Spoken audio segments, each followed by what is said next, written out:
Story 1.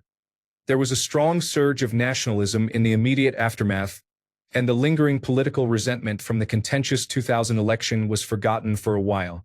He had just taken office in January of that year, so his other policies had not really had time to take effect. Things turned extremely negative during his second term as the two wars became aimless conflicts. His presidency was and remains defined by September 11th and the response to it. I think people have started to soften on him in retrospect since we are now 24 years on. The Middle East is still a complex situation, and politicians have become less effective, so his personal brand of statements seems quaint by comparison. Story 2. There was an incredible rally around the flag effect. George W. Bush was extremely popular in 2001, and that popularity remained at least until the early part of the Iraq War around early 2004. The Battle of Fallujah and the extended military presence after the Mission Accomplished declaration marked a change in public opinion. This shift was likely combined with the Abu Ghraib prison scandal and the general views on torture and Guantanamo Bay. Story 3. Before September 11th, most Democrats felt the Republicans stole the election in Florida. We saw George W. Bush as bumbling, and he initially came off strongly as a one-term president like his father. Directly after September 11th, he seemed to grow taller and began every speech by summoning the spirits of Abraham Lincoln and George Washington to bow in reverence as the Blue Angels flew overhead to the tune of Jimi Hendrix playing the national anthem. A couple of years later, we began to see that he was not seeking justice for the attacks so much as completing what his father could not do. We all knew Iraq was not responsible, but here we were attacking them. George W. Bush became the warmongering president, sending our sons and daughters to fight for unclear reasons while he remained safe in office. Also, the Dixie Chicks insulted him while in France. Story 4. Before Donald Trump, everyone thought George W. Bush was as bad as a president could be. Story 5. George Washington is viewed in this odd, infantilized way that softened his image. The man was a war criminal who had full knowledge of what was going on under his leadership, but he had a magical shield of ignorance that seemed to protect him. Not to say that he was some evil genius. Other members of his administration were more complicit. But in the public imagination, he was a silly oaf who stumbled through speeches. It was all quite disturbing. Story 6. Bush was viewed as a fool and lifelong coattail rider. He tried to act presidential as best he could or do photo operations at his ranch clearing brush. It was widely believed that his vice president, Richard Cheney, was in charge. He is still viewed as an idiot, but most would gladly welcome him back with open arms if he could replace Donald Trump today. Trump's absurd level of foolishness is on a completely different scale than Bush's, making Bush seem not so bad in retrospect. Story 7. I was 18 in 2001. I remember seeing late-night show hosts mocking President George W. Bush for being unintelligent and thinking, "This is embarrassing. A president should always be unquestionably and extremely intelligent."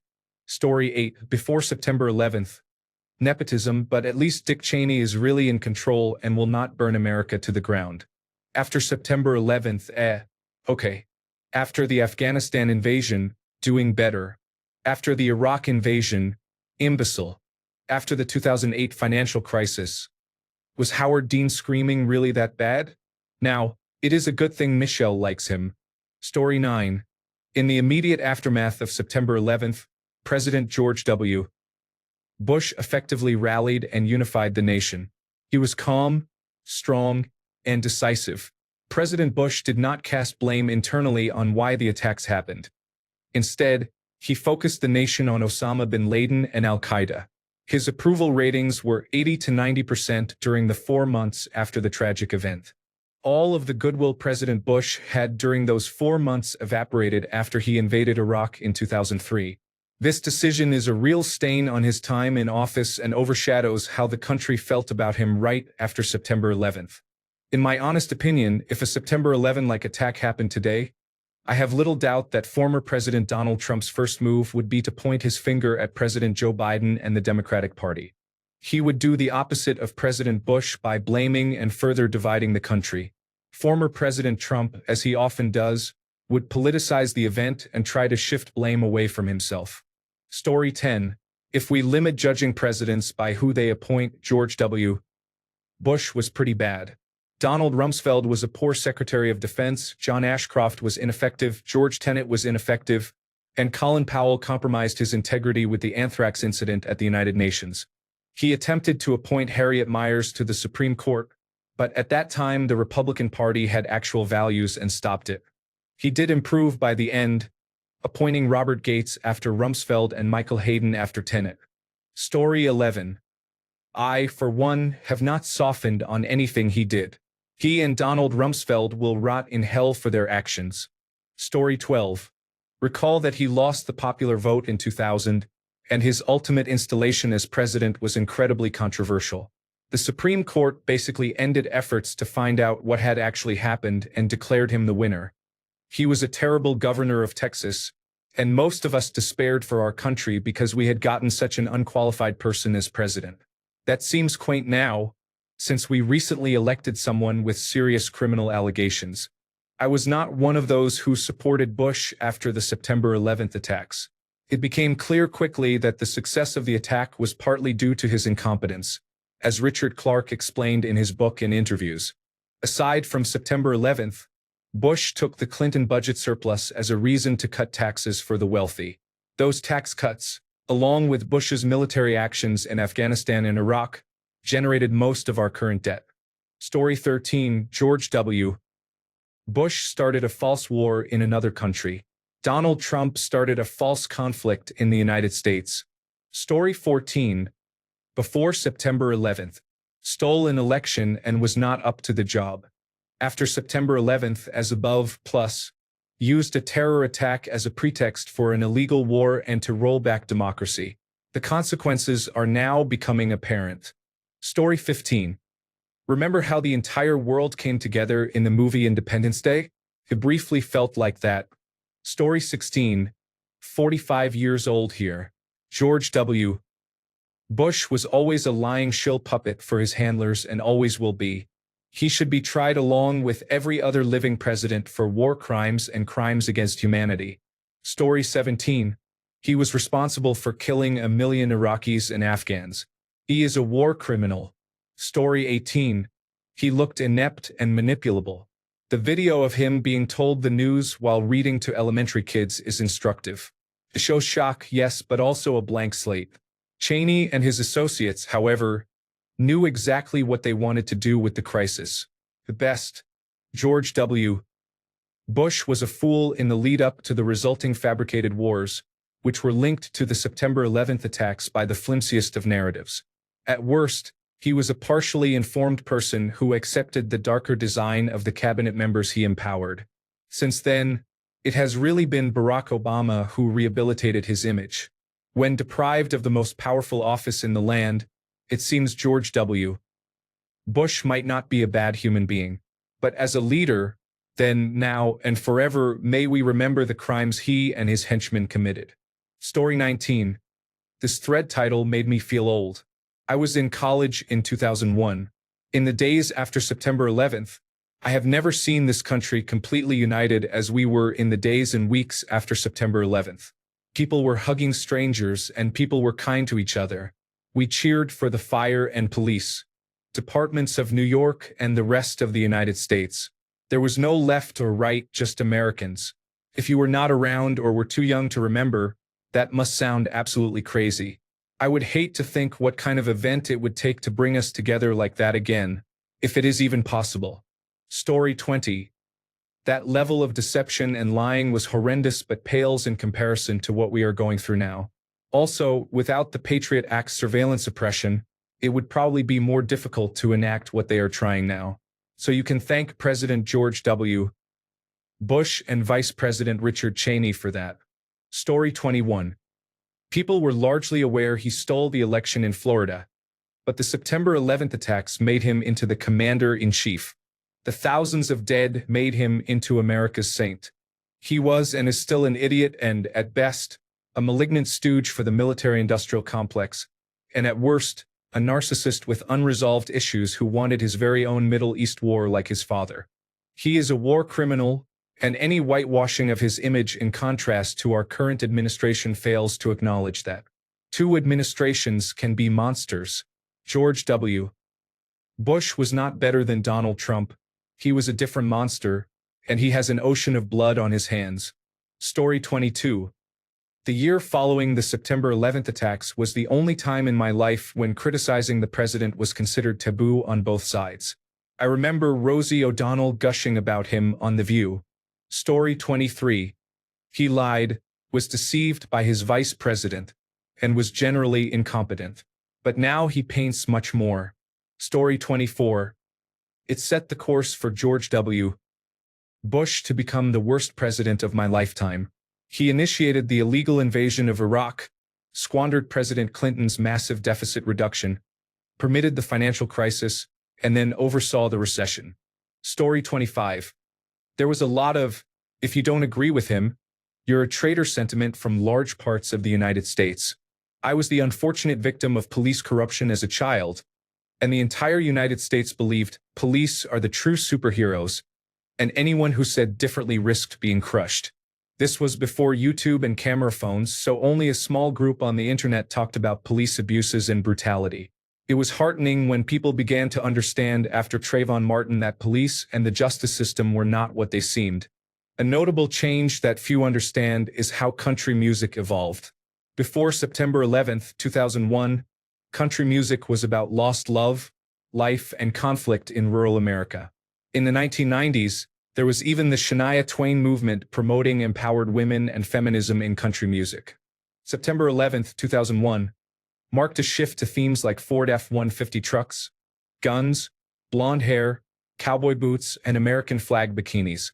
The attitude of being proud to be uneducated because college students don't understand real life existed but was not all-encompassing like it became after September 11th. Everyone supported the war in Afghanistan at first, but the country became divided by the time the Iraq War began. It was a strange period when things felt abnormal, and as people adjusted, they aligned with either pretending things could be normal again or things have to change. Basically, these were early versions of the Make America Great Again movement and the progressive left. Story 26. I am not a member of the Republican Party. First and foremost, he kept his composure when everything was chaotic. He held us together above all else. He prioritized our nation, our people, and recovery efforts. He was there for everyone. He never raised his voice, got angry, screamed, ranted, or acted out. He did not make crude threats against Al-Qaeda. He simply took action. People made fun of him because he did not have the best vocabulary, but he was not a terrible person. After the September 11th attacks, he was the leader we needed and performed well. Like others, my main criticism of him was the entire Iraq conflict. Story 27. When he threw out the first pitch at the New York Yankees game, I had tears in my eyes. The war in Iraq, no one believed democracy and his wife, Lady Liberty, would solve all the problems. Sunni, Shia, Kurds, Bosnians, Serbians, and Croats, we all agreed a civil war would break out. The country was so angry we just wanted to lash out. Before September 11th, Greenspan and the consumer ran the country.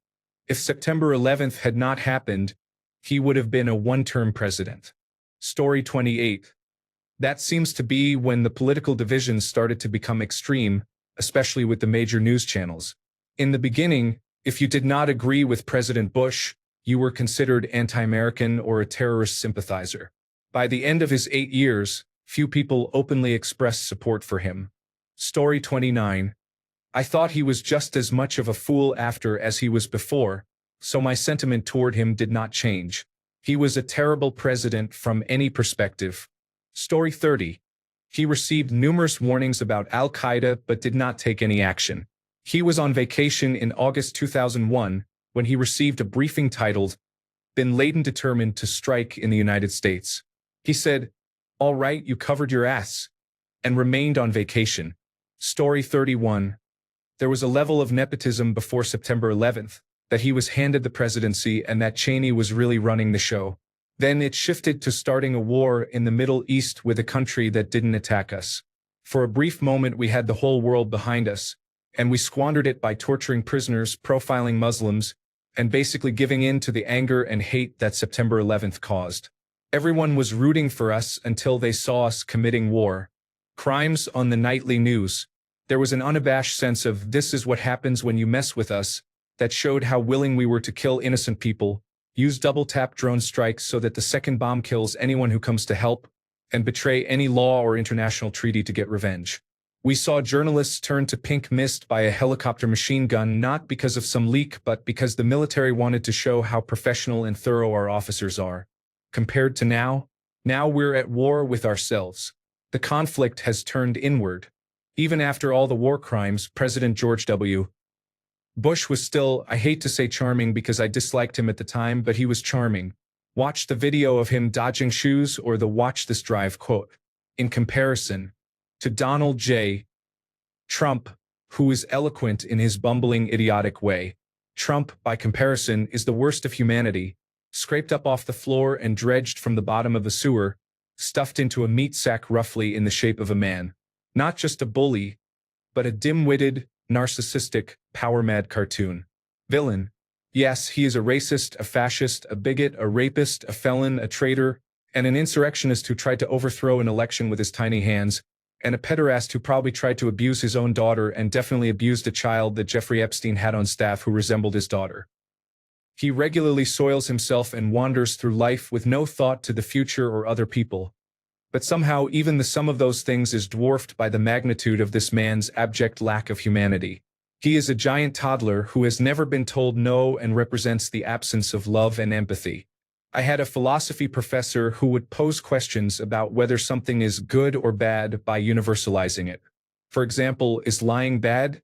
Well, if you universalize it and everyone lies all the time, then language breaks down.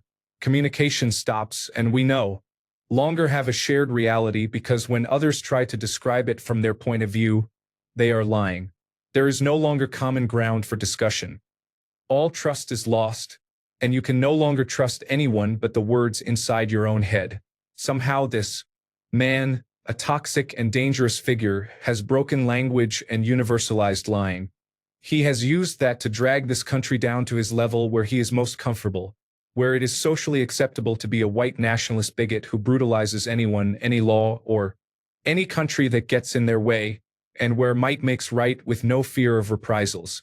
He is running a global protection racket and brutalizing the citizens he was elected to represent. There is not a hell dark enough for this thing pretending to be a man. Story 32. I still had the absolute worst opinion of him. Unfortunately, my instincts about him were accurate. He was not a leader. He allowed Richard Cheney to do whatever he wanted and become wealthier in the process. He had Colin Powell lie to us to justify his nonsense. The country was in crisis, and he and his associates took full advantage of people's fear. Story 33. We were in an unusual position that we had not seen for a long time. Almost the entire free world was behind us and we had their goodwill. Then President Bush blew it by trying to slowly transition Osama bin Laden into Saddam Hussein for reasons that did not seem to have anything to do with the war on terror. Story 34. I used to call him the turnip before and after. Enough said. Story 35. I dislike him. He might be better than our current president, but I still think he should be prosecuted for starting wars. And Cheney should be gone soon because I know several people who are ready to disrespect his grave. I think that Jon Stewart said it best. Forget that guy. Story 36. I am from a rural community, so the rampant patriotism was really noticeable. That said, nobody worshipped George W. Bush. He had plenty of support, though. Story 37. I cannot speak for anyone else. My sentiment changed mostly regarding my fellow Americans who accepted the jingoistic nonsense and were willing to engage in a costly war based on false pretenses. I am mostly thankful now that Condoleezza Rice, Dick Cheney, George Bush, and Donald Rumsfeld can no longer cause any more damage. Story 38. I personally never had respect for the nepotism baby neoconservative, but after September 11, 2001, the country took a dark turn towards unquestioning nationalism, with almost everyone rallying behind the president. Politicians and news reporters started wearing flag pins on their lapels. I thought that was scary. The country was ostensibly free, and freedom was held as a primary quality for the country. Yet, after September 11, 2001, even mild criticism of the president was considered unpatriotic. Prior to September 11, 2001, it seemed normal and expected to criticize politicians in a democracy. George W. Bush abused this newfound political capital by launching the police state via the Uniting and Strengthening America by providing appropriate tools required to intercept and obstruct Terrorism Act and the Department of Homeland Security, and detaining a United States citizen who had not committed a crime, Jose Padilla. The Central Intelligence Agency was kidnapping people around the world and torturing them under the title of extraordinary rendition. Local police departments started acquiring military vehicles and gear, a precursor to the Donald Trump years. Story 39. Pretty much everyone thought he was a babbling moron. I do not think the sentiment has changed much about him specifically. Now it seems it was just a stepping stone to what we have today, a moronic and cruel Republican Party. Story 40. Bush had a very high approval rating after September 11th, but the war in Iraq, considered by many historians to be the worst mistake in American history, the inaction on Hurricane Katrina, and the economic collapse of 2008 significantly lowered his approval rating. Story 41. He was always a fraternity brother who was solely focused on finishing what his father and the Saudis started. Now it seems people view him as just a charming old man compared to the incomprehensibly evil people running the show now. Story 42. One thing I respect about George W. Bush is that he left politics after his second term. He realized he made mistakes and tried to make amends, something you cannot say about the current president. Story 43. It was crazy. By August of 2001, his poll numbers were deep underwater. It was obvious that he was in way over his head. September 11th happened and the country just came together. But that was not a surprise. That's just what Americans did before Donald Trump. The feeling was, I don't think he has any idea about what to do, but I hope he succeeds for the good of the country. Then they started claiming Al-Qaeda was in Iraq and making up the weapons of mass destruction and false stories about yellowcake uranium from Nigeria. All nonsense. They also came out with this phony terror alert system that was color-coded. It was a joke. They just used it to create fear and drive support. For example, coming into election season, the alert would go red. Absolutely a horrific presidency and easily one of the worst in history. But compared to Donald Trump, George W. Bush looks like Theodore Roosevelt. To give you an idea of how bad it was, we actually had a budget surplus under Bill Clinton. There were very serious conversations about how we would be able to pay down the national debt. Bush came along and gave a massive tax cut to the wealthy and corporations, then spent $5 trillion in Afghanistan and Iraq with nothing to show for it. He also managed to appoint Chief Justice John Roberts and Justice Samuel Alito to the Supreme Court. Make no mistake, the seeds of our current demise were planted by Bush and Dick Cheney. Trump has fertilized the weeds like any opportunistic demagogue would. Story 44. We were Democrats and were very sad when he was elected the first time by the Supreme Court literally deciding the election. So much for the people being able to vote.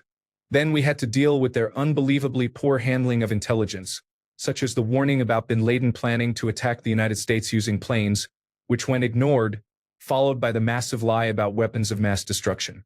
Watching Bush Red, the GOAT, and his deer in the headlights look upon being told about September 11th was beyond frightening. Colin Powell was a hero until that point, and that he lied for the administration was unforgivable. When Bush was re-elected, we were devastated. Dick Cheney was clearly in charge, and everybody knew that. His re-election meant that Cheney, the lying, and the warmongering would continue, and it did. We knew at the time that Bush was just an inept puppet, and it is clear how much of a puppet he was, as he has softened in his old age and remains very friendly with the Obamas, which tells me something. At the time, we thought Bush was the worst possible president that could be foisted on the American public. Because he was so incompetent. How very wrong we were. Now I guess they will find someone even worse next time. More stupid, more demented, more malignant, more narcissistic. Who knows? Where will they find such a person? Does such a person exist? Or is Donald Trump the worst it can get? I guess time will tell. Story 45. He had his moment after September 11th. Everybody felt patriotic and it did not feel political. But then, Iraq and Afghanistan. He bungled that so badly. I had a major hatred for the guy. And I still have that hatred all these years later. Such a useless, baseless war. He will never be redeemed in my eyes. Story 46. The hatred for George W. Bush was similar to the current sentiment toward Donald Trump, but on a slightly smaller scale. Social media makes a significant difference. Story 47. I was proud to see him stand up at the event, even though he often said foolish things. Invading Iraq under false pretenses ruined that because it resulted in an unnecessary war that our sons and daughters had no reason to be in. Politicians start wars but do not fight them themselves. Story 48. It is wild to think of in hindsight, but after the bravado of togetherness and unity after September 11th, he was regarded as one of the worst presidents ever, simply because he came off incredibly stupid and woefully inept at being president. This was before memes, short-form media, and even Reddit. This was when companies like JibJab were poking fun at him. George W. Bush is what happens when you elect a milquetoast but popular in name to president, and he surrounds himself with yes people who also have their own agendas. Story 49. Very strong uptick in nationalism. Take down the terrorists. Go to war. Destroy those who have done this to us. That led to Iraq and Afghanistan. Story 50. One of the most popular signs at anti-war demonstrations in the United Kingdom after 2003 had a picture of President George W. Bush and the slogan "World's #1 terrorist." My partner at the time had it on a t-shirt and people loved it, especially United States tourists. Story 51. I despised him after the election, was completely supportive of him immediately after September 11th, then returned to despising him when he shifted focus to Iraq. Then the recession occurred. He is easily one of the worst presidents in my lifetime, including the current president. Story 52. We felt vulnerable and united. George W.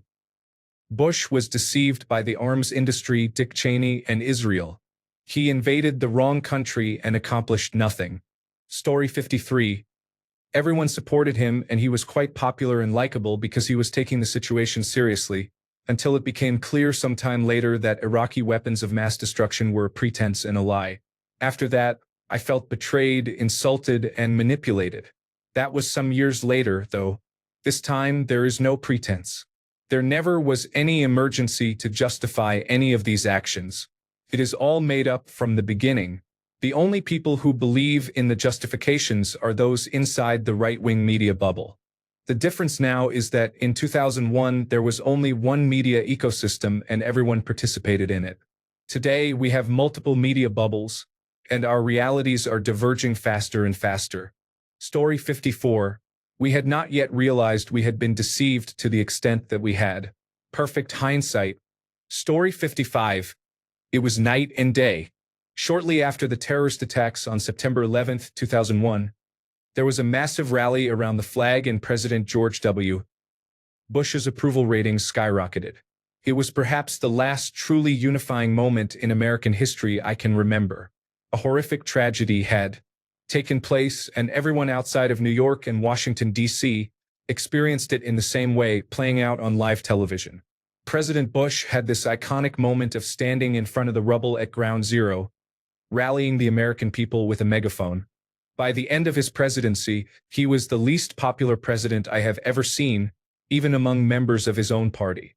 We went from a national surplus, truly being the most powerful nation in the world and the most powerful at any time in our history as a country, to a massive deficit and debt, mired in two ongoing wars, an economy in free fall with no end in sight, and Osama bin Laden was still at large. He ran on a domestic agenda, but became a deeply unsuccessful wartime president. His supporters felt bitterly disappointed in him, and he has proven to be the death knell of a certain brand of conservative politics in America. I have seen little rehabilitation of his image since 2008, except for the few Republicans upset with Donald Trump who, for some reason, want to return to more traditional Republican politics. Yes, his approval ratings have improved somewhat, and I suppose the heart grows fonder with time. But in 2009, there was intense rage against Republican politicians from Republican voters. President Bush's failures go a long way toward explaining how we got to where we are today. Many liberals feel upset about some actions of President Barack Obama, but not to the same extent as conservatives came to hate President Bush. I doubt I will see a more universally reviled president for a long time. Story 56. W. was the end of my support for the Republican Party. The cheering over the loss of rights, the extreme spending spree, the reemergence of true division and hate, the complacency of both parties, the sheer greed and manipulation of the president by his advisors and cabinet, and so on.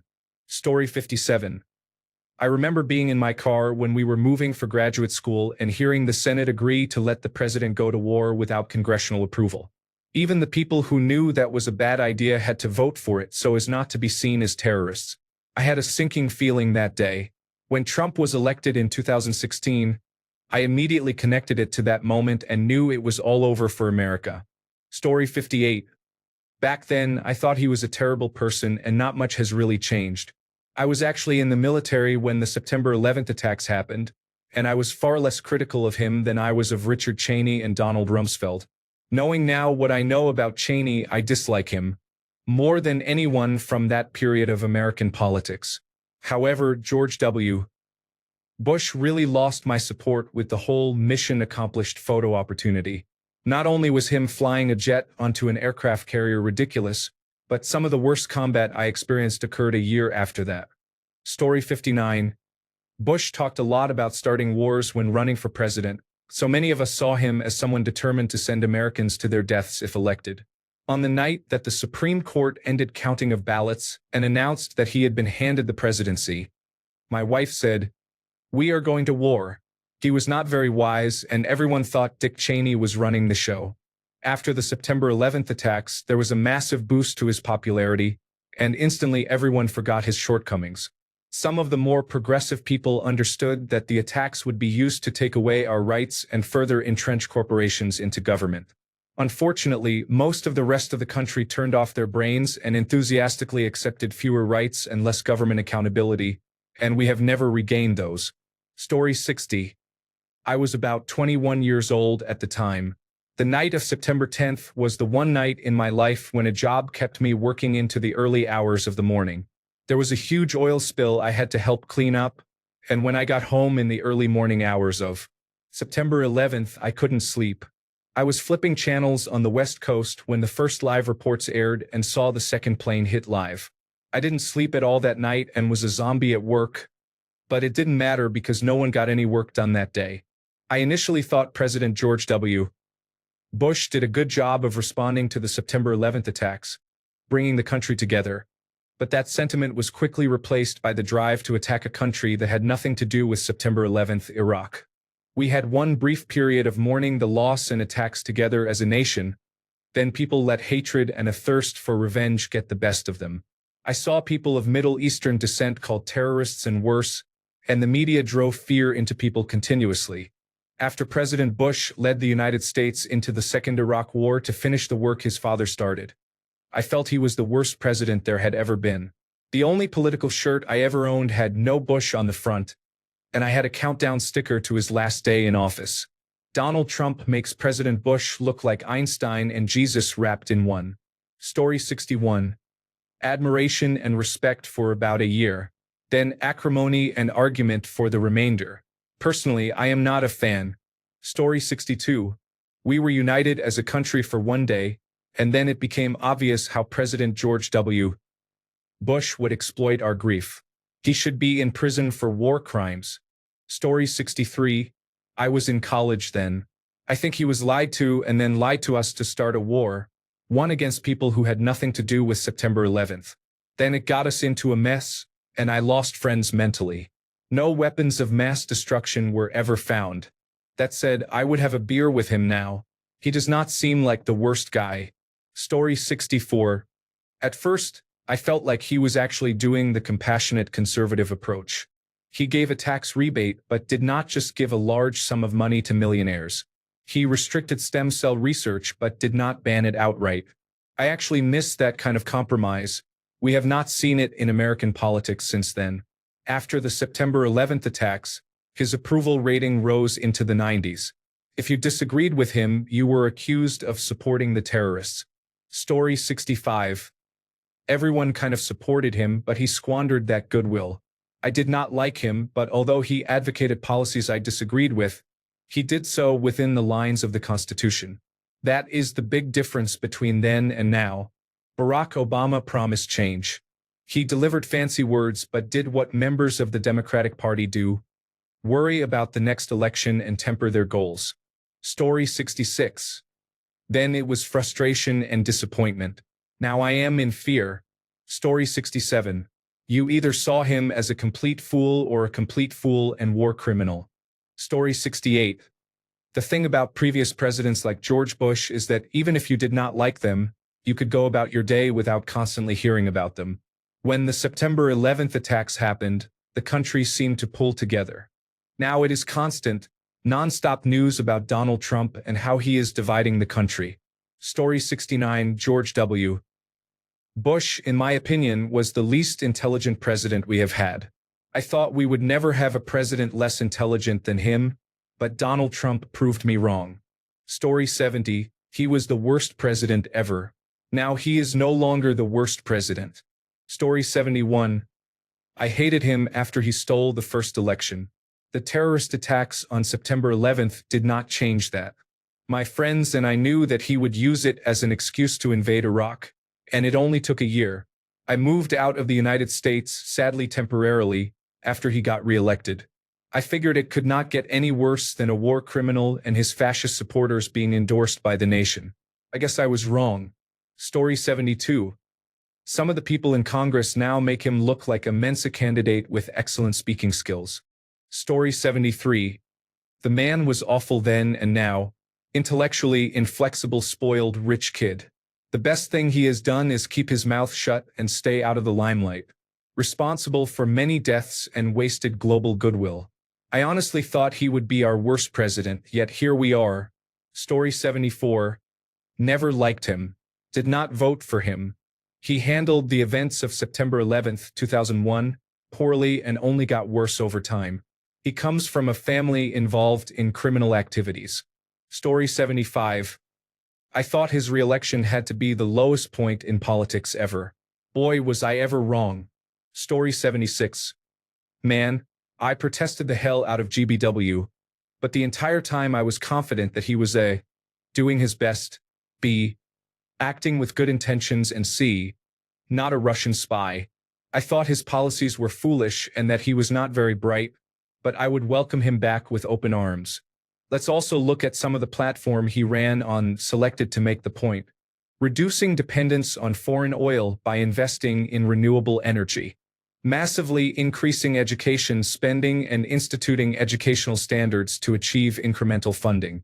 A pathway to citizenship for undocumented immigrants along with amnesty.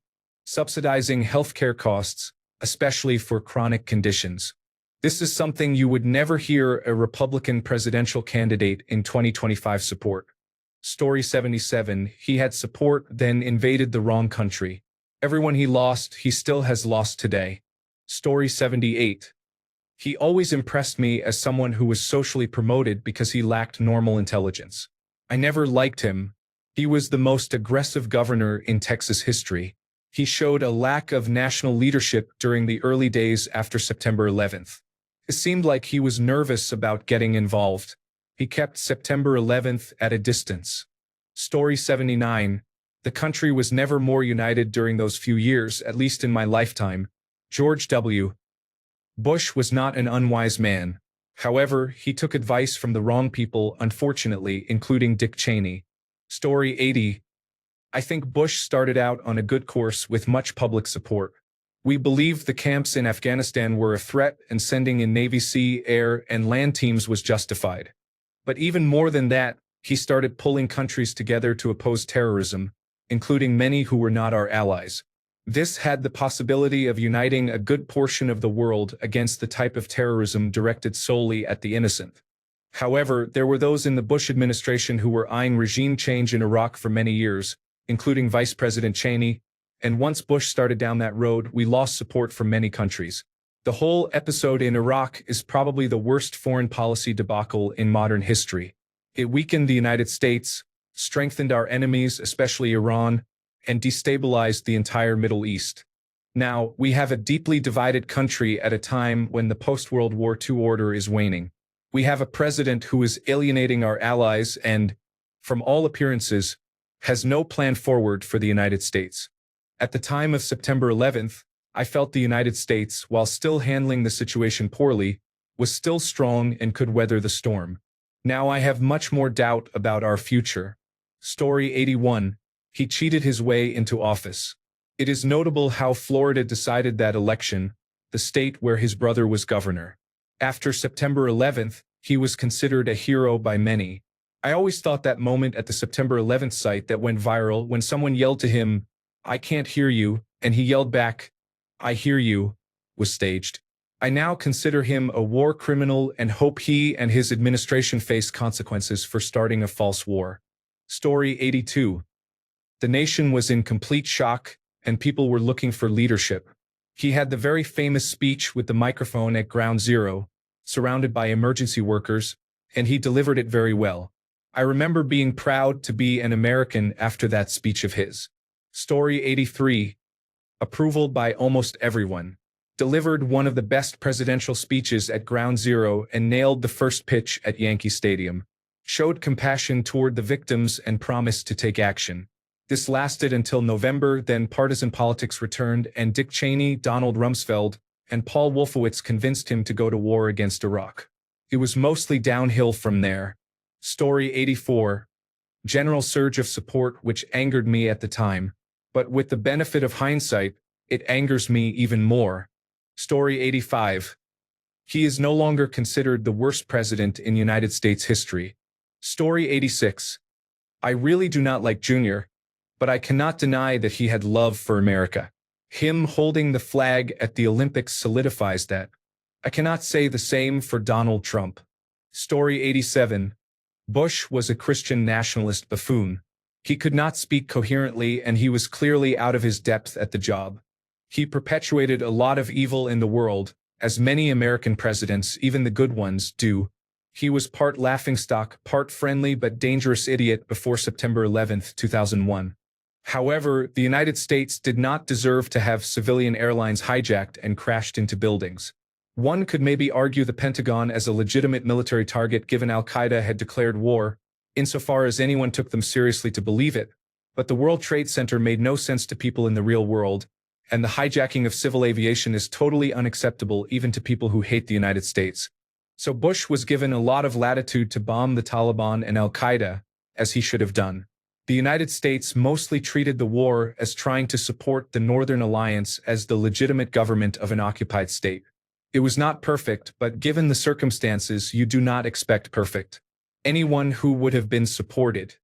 Here, and in some ways things evolved so fast, Bush was rubber stamping the professional experts because they were the only ones who had a clue what was going on.